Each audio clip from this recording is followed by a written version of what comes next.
Hello friends, আশা করি সকলে ভালো আছো। আমিও মোটামুটি ভালোই আছি।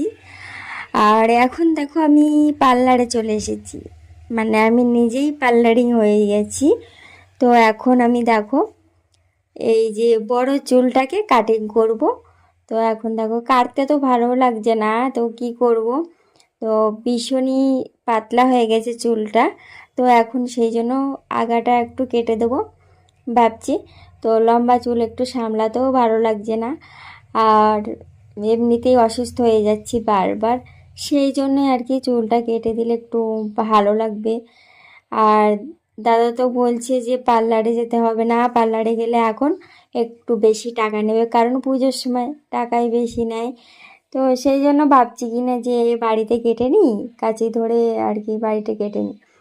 তো দেখো আমি আগে চুলটাকে জল দিয়ে নিলাম, তো সমান করে নিলাম চুলটা। তো আমি প্রত্যেক বছরই চুল কাটি। তো ভাদ্র মাসে চুলটা কাটলে ভালো হয়, সেই জন্য আর কি ভাদ্র মাসের পুজোর আগেই চুলটা কেটে নিই। আর এখন দেখো পুরো লম্বা চুলটা হয়ে গেছে ঠিকই, কিন্তু আগের দিকে দেখো পুরো পাতলা হয়ে গেছে, সব চুলগুলো উঠে গেছে। আগে একটু তাও মোটা ছিল চুলটা, তো এখন পাতলা হয়ে গেছে। আর এমনিতে আমি কিছুদিন ধরে অসুস্থ ছিলাম, তার জন্য মানে প্রচণ্ড মেডিসিন পড়েছে। তো সেই কারণেও চুলটা উঠে গেছে অনেকটাই। আর কি করার আছে, যা আবার হবে। আর এখানে দেখো পার্লারে গেলে তো এখন পুজোর সময় প্রচণ্ড খরচাও রয়েছে, আর এমনি ডাক্তারে দেখাতে দেখাতে অনেক খরচা হয়ে গেছে। সেই জন্য আর কি পার্লারে গেলাম না।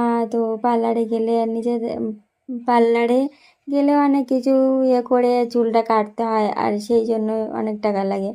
তো ভাবছি কিনা সোজাই চুল রাখবো, তো সেই জন্য আর কি কেটে নিলাম একা একা। তো কেমন লাগলো তোমরা জানিও। আর আমার চ্যানেলটিকে ভালো লাগলে সাবস্ক্রাইব করো। তো সবাই ভালো থেকো, সুস্থ থেকো। আর আমি এখানে 1 বিঘত মতন আমি চুলটা কেটে নিয়েছি, যেটা আর কি বেশি সরু লাগছিল। তো সেই জায়গাটায় চলো।